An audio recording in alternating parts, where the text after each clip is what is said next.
Students, today we are going to discuss about job analysis. First of all, we see what is a job. As you earlier you have mentioned that any responsibility or the duty that is assigned to an individual is called a job. In the slides, you may find the definition of job. In second slide, you find this definition as a job may be defined as a collection or aggregation of tasks. So in a job, we basically what we do, we enlist number of tasks to be performed. 1, 2, 3, 4, 5. So it means aggregation or the collection of tasks or duties. That would be your and your responsibilities, which as a whole are regarded as regular assignment to the individual employee. So job is maybe simply defined as a task assigned to you. Any task that is assigned to you becomes your job, and along with the task you may be asked for because you become responsible for that, because you have it is a part of your duty in a job that you need to perform that task, and there may be number of tasks, not only one task. Mostly when we define job, there is always number of tasks that are associated with the job. For example, if we define teaching, so no doubt we as a teacher come into class and we have to impart instructions or deliver instructions to the classroom. That is a task, single task. But as you know that we have to check the homework of the students, we have to assign different homework to the students and then mark and grade the homework. We have to develop tests, we have to take tests, then we have to grade and we have to measure and we have to assign marks to the test. So you find a lot of tasks associated with the teaching job. Similarly, you have to plan different activities to be offered to the students in the class. That is another task. You have to prepare your AV aids, your slides, your all kind of electronic or visual aids or any kind of other aids, and the use of RELIA or the models or the charts or the pictures or anything that you may come with in the class, and you may present you to your students. So in a teaching job, there are a variety of tasks associated with it. It's not a simple job that a teacher is just coming into class and just having some kind of instructions and then his job is over. No, or her job is over. No, he has some other jobs always. If you are a teacher in a school, you may be assigned timetable to develop timetable or prepare timetable. You may assign a role of librarian. You may be assigned a role of a physical trainer. You may be assigned a role of day teacher or a day care. You may be assigned, there are a variety of roles may be associated. You may be sports in charge.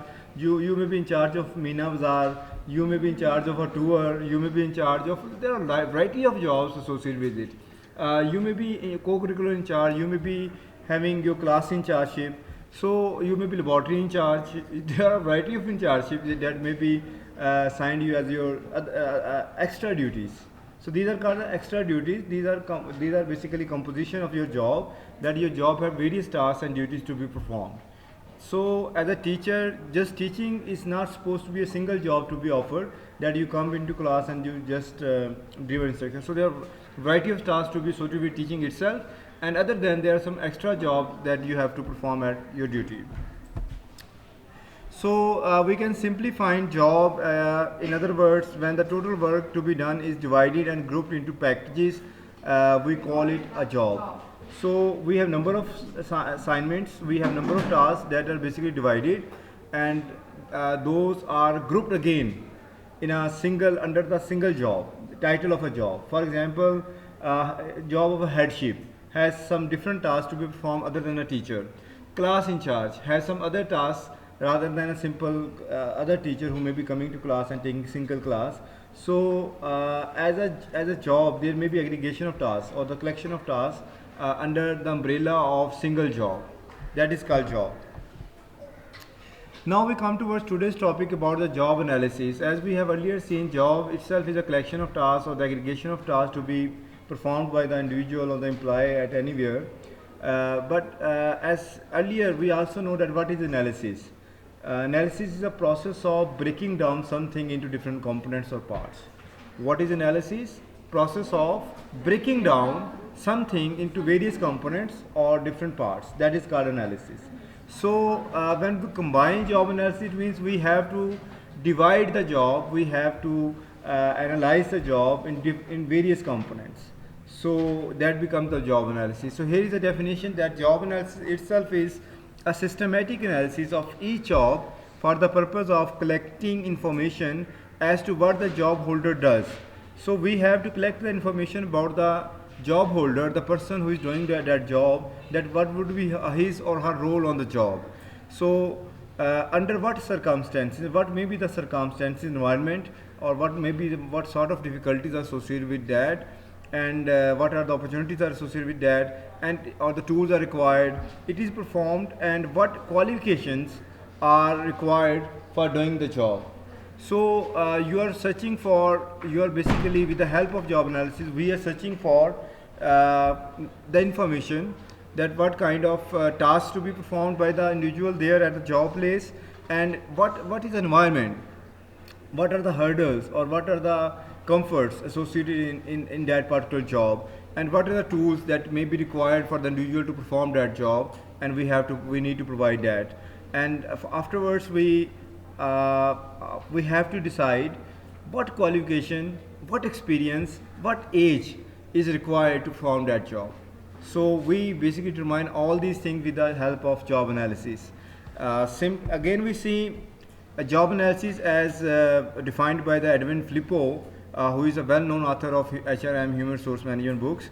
So job analysis is the process of studying and collecting information relating to the operations and responsibilities of specific job. So here he has just replaced the term operation with a task. So he has defined a new term of operations, that whatever you're doing at job becomes your operation. So we can say it's a role, it's an operation, it's a kind of assignment, it's a task. Everything is equal. All these concepts are equal. Either assignments, either tasks, either operations, these are equal things. So whatever you're doing there becomes your job and becomes your assignments and becomes your role and becomes your operation. And the responsibility, now because it is decided that you have to perform it. So once it is decided and once it is shared with you, or once it is mentioned in your job description that what role you have to perform there, what responsibility you have to, what operation you have to perform there, that becomes your responsibilities. And remember this fact, you will be inquired about your responsibility, not other people will be required. If something has been asked to you by the organization, or maybe assigned to you as an organization, as I am doing a job here, I am a lecturer, and you can find, no doubt I am coming for lectures here for my teaching purpose, but other than this I have so many other roles that has been officially assigned to be. Even some roles are notified and many of those roles are not notified. For example, I am working here as a coordinator of your undergraduate and graduate program since last 3 years. So it is something that is notified by the registrar office, and they are also offering me some pay, some sort of payment, extra payment other than my pay, as a bonus, as an incentive to perform this job. No doubt they have defined that job. Other than that job, I am also working as a focal person for your Career Development Center, CDC. I am working as a focal person for the Web Development Center. I am working here as a focal person of your computer lab. I am working here as a focal person for so many other assignments. Even I am associate editor of a journal, 2 journals. I am working here. Even in department there are 2 journals, and I am working as associate journal editor of those 2 journals. So these are also my roles, because I have accepted myself. Once my boss, my head has asked me, Tariq, can you do that? And I said, yes, I can, ma'am. So it means I am accepting that role, extra roles. So that is also becoming a part of my job, because I am giving my consent. I am showing my willingness to perform that job. No doubt that was not part of my job as decided by the university earlier, but when I am at job place, there may be some roles, extra roles that may be assigned to you as with your permission, without permission also. So it is not always that the boss will always be asking to you either you are doing or not. Sometimes she or he may be such a good person to ask you and seek your consent before signing any extra job. And some bosses do not bother for that. They just assign you something and you have to accept and you have to perform accordingly. So you can't say that I can't, because you have to, you can't leave that job. You have to work there, you have to get salaries, and you have to meet your economic challenges with that salary. So you can't say no. There may be many times you have no option other than no. We can't say, we can't offer no. We always offer yes. Yes, we will. So it's a good opportunity for a person. If you are working, if you are an individual, you are employed with a working attitude, and you are a hard worker, you will always be ready to accept all kind of challenges that may be offered in the organization, at school, at college, at university. It doesn't matter. You have a good attitude towards work, you are a hard worker, you are diligent, you are responsible, and you want to learn, you want to grow, you want to make yourself more perfect, and you want to make yourself more vulnerable, having more expertise and more job commitment and more job command. So this is the only way to learn something with the hard work. Hard work is the only key to success. There is no other key other than hard work that is the key of success. So qualification, your experiences, your all side of your physical attributes, your all sort of your mental attributes, your personal qualities are somewhat not equal to hard work. Your hard work is the most significant, you can say, feature or the quality in your life that make you successful person, successful individual, successful employee, successful manager, successful head. So hard work is the only key towards success. We can't say without hard work we can achieve our goals. So you have to believe in hard work, and you always be doing hard work wherever you are performing your job. Keep in mind, hard work is the only key to success. That is the only thing that make you that lead you to the place where you want to go, to lead you towards your destination, achievement of goals, all kind of organization objectives, and to meet all kind of challenges at your organization. So here some more definition given by Harry Willey, and defines job analysis deals with the anatomy of job. Anatomy of man. What is the difference between anatomy of job and anatomy of man? Means there is a physical study of human body, that is anatomy of human being. So there is a study about job that becomes anatomy of job. In anatomy of human, they basically study each part of human component of body, and similarly we study all component of job individually, and we explore and we basically require everything related to that. So this is a complete study of job embodying every known and determinable factor. So we try to find out any kind of factor associated with job. Either it is known or it is not known. So we have to perform the job analysis. So what I am asking to you, including the duties and the responsibilities involved or assigned in its performance to the individual, the conditions under which performance is carried out. So that is very much important to discuss about the conditions. Keep in mind, in teaching we have to work for 8 to 2 p.m. or 8 to 2:30 p.m. whatever the job school timing may be.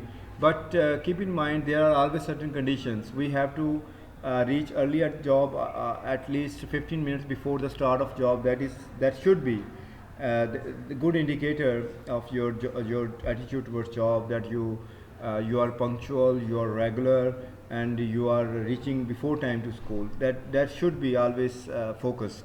And similarly, while you are in job, there is no rest. You are entering to a class, then you are entering to the second class, then you may be entering to the third class, then you may be entering to the fourth class. There may be recess for 30 minutes, but that 30 minutes doesn't give you any kind of comfort or any kind of sigh that you have to come again to the class after the recess, and so on. You may be having 5 periods a day or 6 periods a day, so it's a very tough job.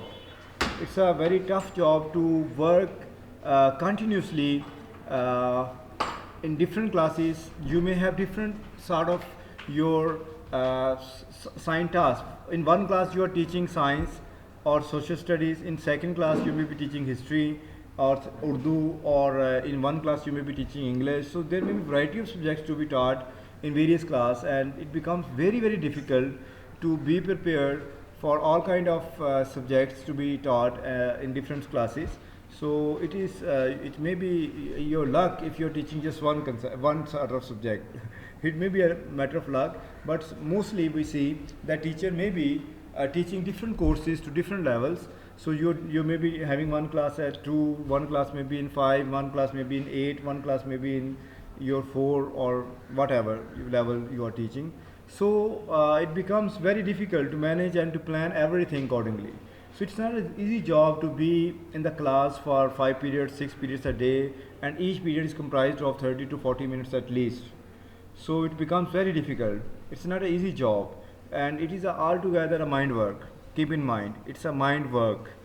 It's a mind work, and in the word, mind work is the most difficult work, because you have to continuously deliver lectures and to speak about something and to be engaged with the student in terms of question discussions, and offering variety of experience to the learners, and to use or make different kind of aviates. And so it becomes very difficult to stand by and to stand in front of the students on dais or without dais, or before table, or before your this blackboard or a whiteboard. It becomes very difficult to stand for such a long time. It's something that make your body more panic, more discomfort, and more kind of tiresome you feel at the end of your job, at the end of your day. So teaching is not an easy job. Some people feel that teaching is an easy job. No doubt, for people maybe who don't want to teach, maybe it may be easy, but the real teachers are doing a great deal, and they are engaged and offering their maximum in terms of their services, in terms of their roles and responsibilities they are offering. So we see conditions. So this is a condition I'm talking about. So condition is very vulnerable, and it requires your kind of maximum input and maximum effort. It's not an easy job. I'm again asking to you that becoming a teacher is not an easy job, because if you are a good teacher, effective teacher, so you have to plan accordingly. You have to prepare different kind of aviates and notes, and mark check the books or the notebooks of the students and their homework and other assignments, and to work on the projects of the students, and then offer them some laboratory experiences. Or if you are a science teacher, so you have to also be with them at some certain kind of fields also, in terms of their tours, or in terms of their observations, and in terms of their all kind of job, classroom or the studies activities. So the nature of tasks and the qualifications required in the worker, and the condition of employment, such as pay or what should be paid, and against 1 hour or the whole month, opportunities and privileges. So what kind of privileges they have as a teacher, what sort of some schools offer some kind of there is a defined arts for the teachers to be what they are doing there in this classroom. There are certain specified hours, basically, that may be 4 hours a day, or not maximum that. So you have to teach a maximum for the 4 to 5 periods that is defined. Maybe I'm talking more, 4 hours are maximum. There may be 3 hours at maximum to be delivered in terms of your lectures. That is the maximum time to be assigned for teaching. But unfortunately, this law or such kind of practice are not being followed in Pakistan. Here in private sector especially, even in public sector also, teachers are maximum engaged. They don't find free time, but there should be some free periods for the teachers, and after 2 periods or 3 periods maximum, they should be given maximum rest again to gain their energies, and then come to class again and have some time for preparation always. So what are the hours associated with that? And there may be some privileges. For example, you may be given certain faculty room for your teachers. There may be some kind of teacher room or faculty room where teachers may be having some kind of rest, taking tea, eating something, and having some privacy. There may be some kind of privileges in terms of timing. Some teacher may be asked to come late and go late, maybe privileges, but it depends on the administration or the management what kind of privileges they offer to you. And there may be some kind of privileges in terms of your transport. The school may be arranging some kind of transport for your pick and drop. So this is about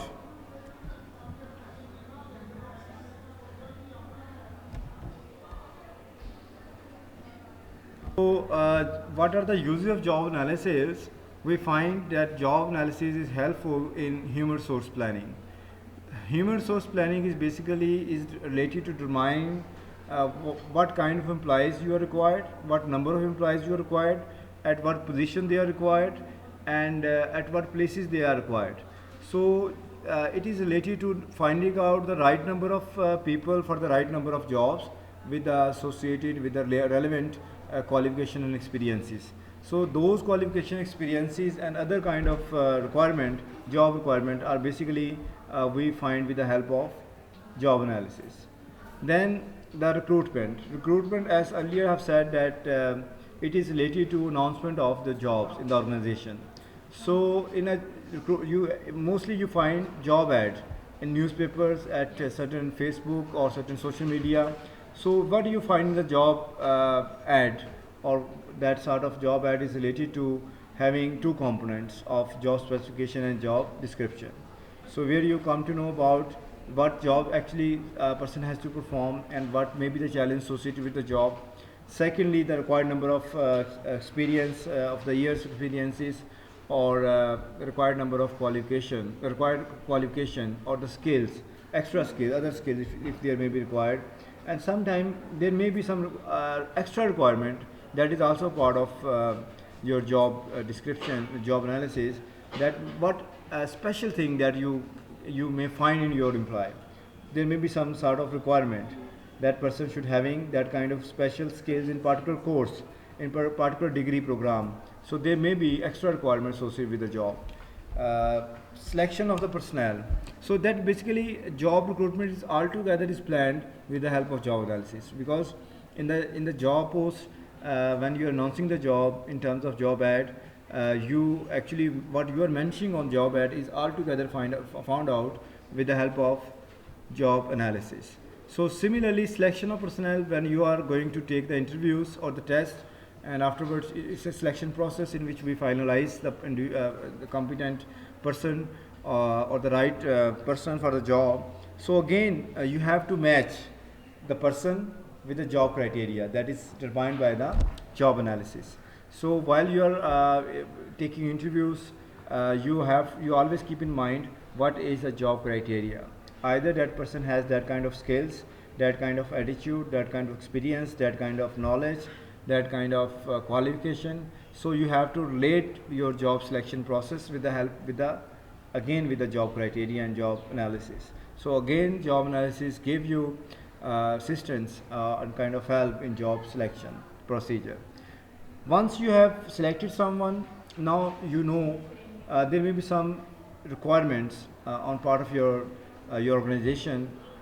There may be some need of training and development of the individual, because the people you are hiring may be having some kind of or maybe having some kind of requirement for training and further development, and maybe it may be offered very soon in terms of induction, in terms of orientation, in terms of you can say when the individual is starting the job.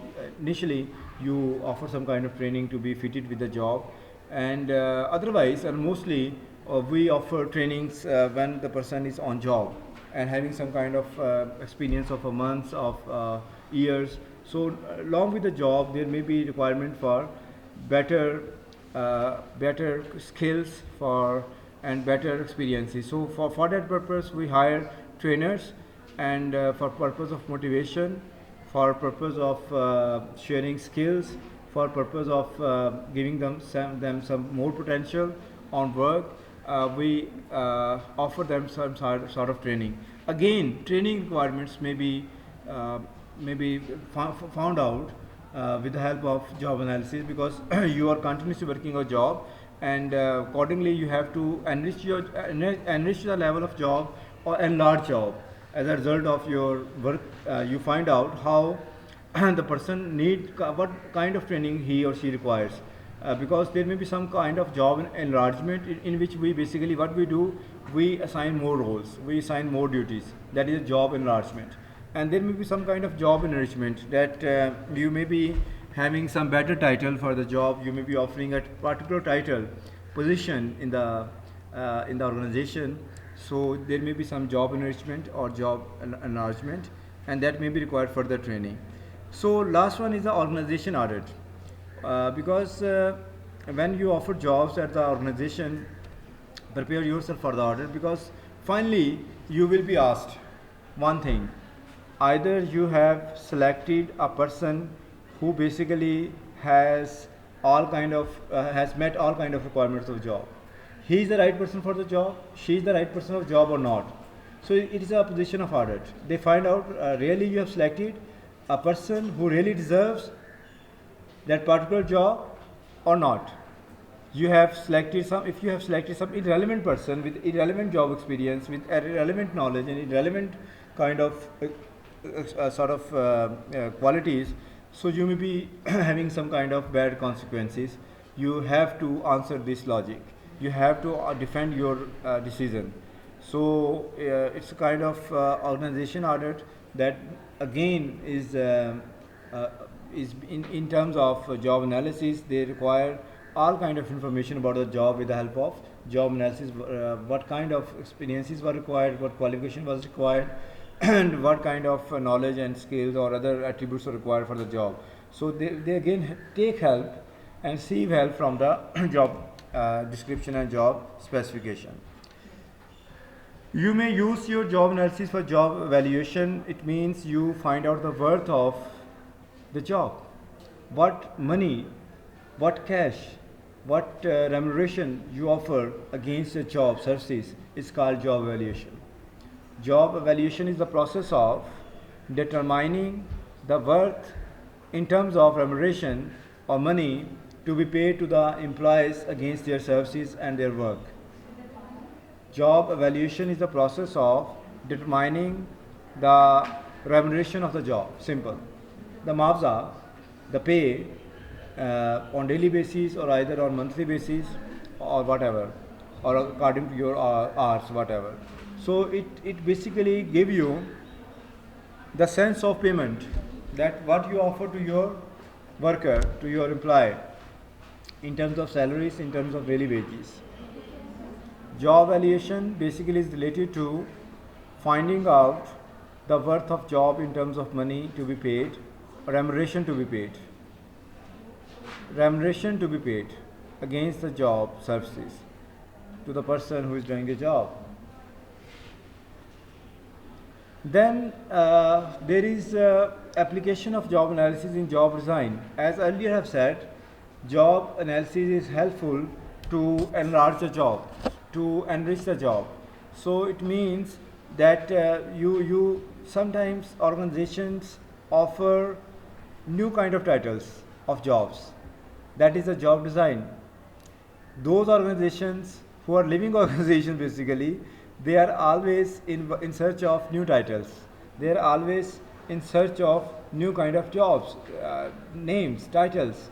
So they keep on changing the titles and the roles of their employees. So this is something that gives a new kind of motivation, new kind of sense of motivation, that previously I was doing that, now I am doing this job also. For example, if I simply introduce myself that I am working as a lecturer since last 16 years, so it is not so charming. It's not so charming because I am working no doubt as a lecturer. It's not now. It's no more. There's no more charm in that kind of job. But now, in last 3 years, I am introducing myself that I am working as a coordinator of undergraduate programs or the graduate programs. So it has some new worth in my job.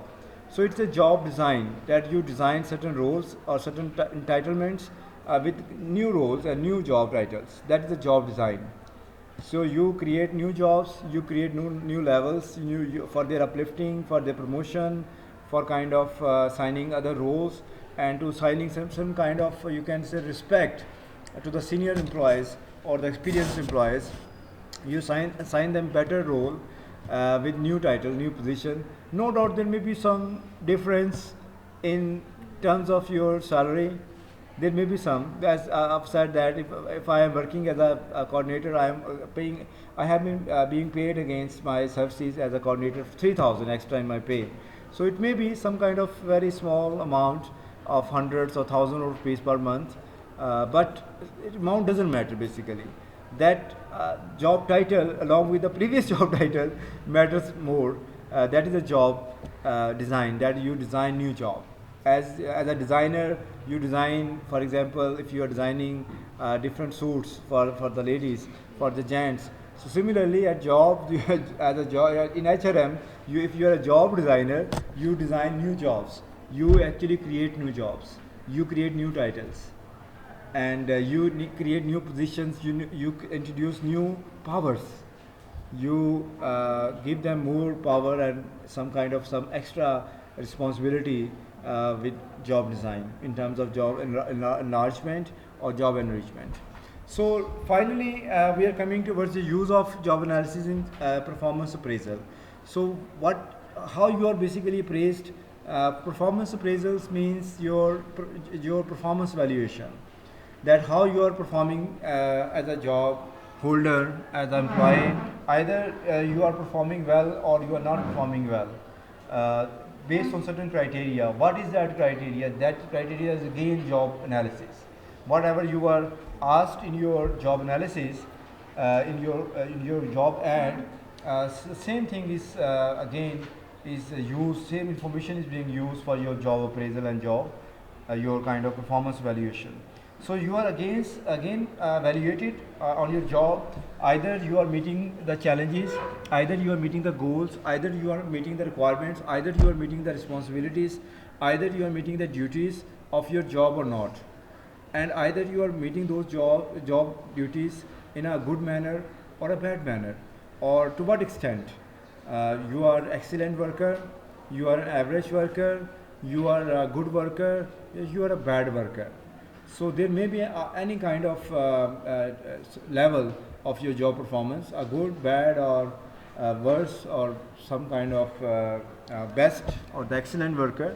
That is against what you are doing at job. So that is related to again performance appraisal or performance evaluation, finding out the worth of the performance of the individual at job, finding out the worth of the performance of the individual at job, how he or she is performing at job. There are certain tools.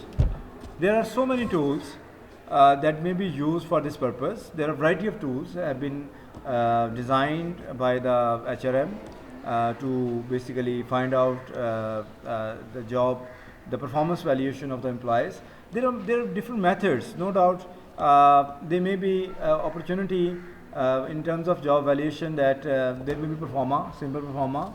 There may be some kind of questionnaire to be offered to the customers. Either they are happy with the service of person or not.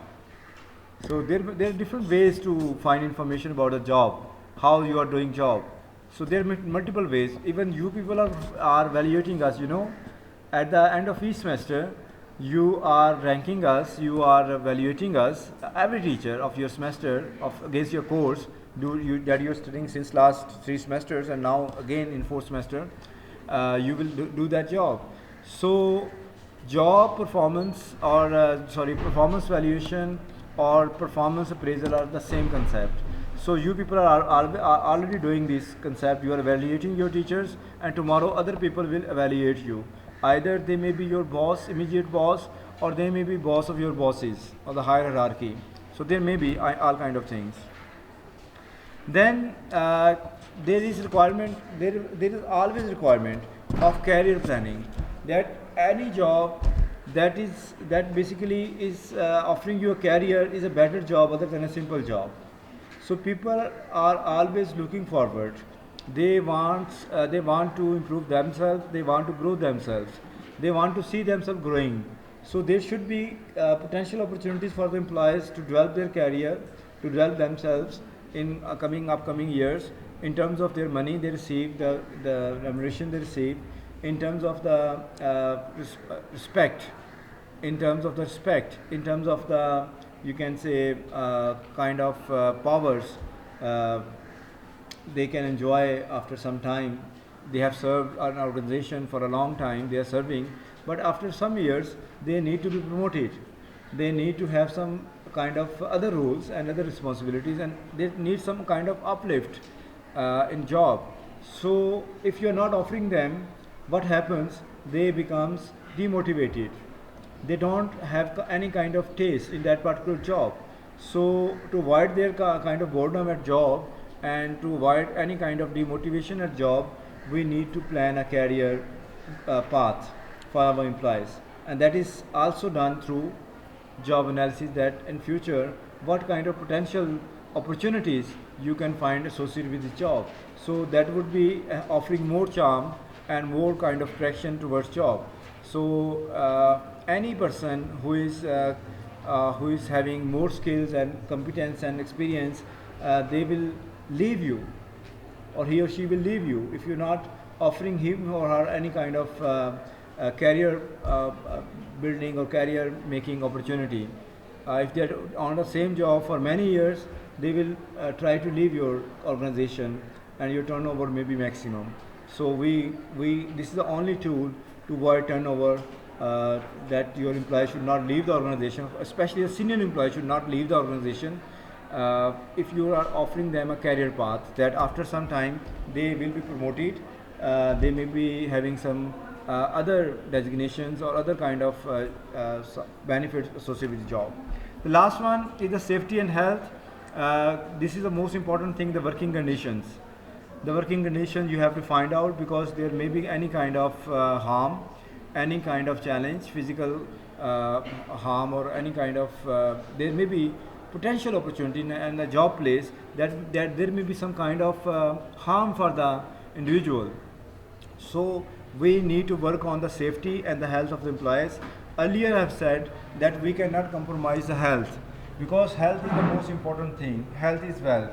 If you are fit, you can deliver your maximum. If you are unfit, you may be thinking about your unfitness, your problem, your disease, and your all kind of worry, physical worry.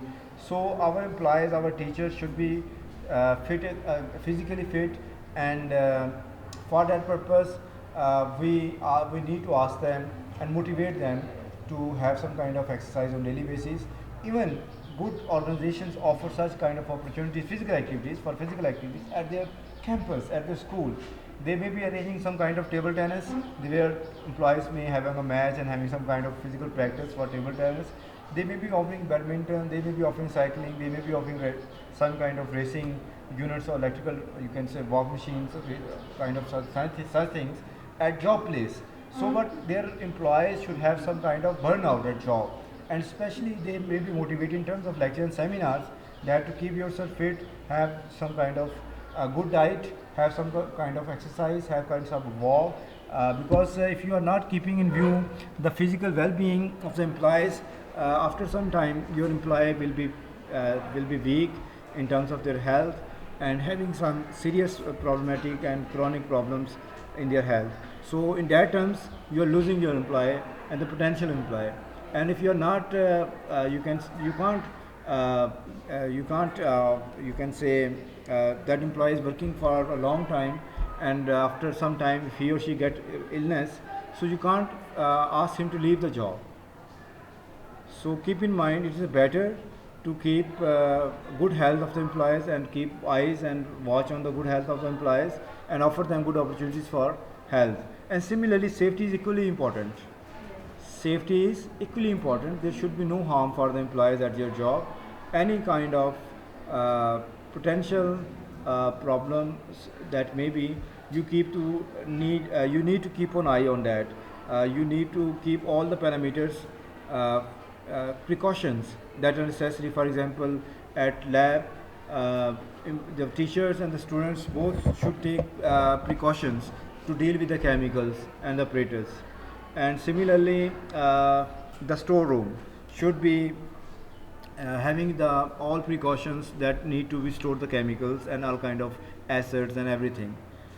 there should not be any kind of incident or any kind of accident, and all the electrical appliances should be well engaged, that there should not be spark, there should be not be any kind of earth that sort of buttons or these kind of whatever the electrical appliances are there. So keeping everything okay, it's your responsibility, organization, administration responsibility.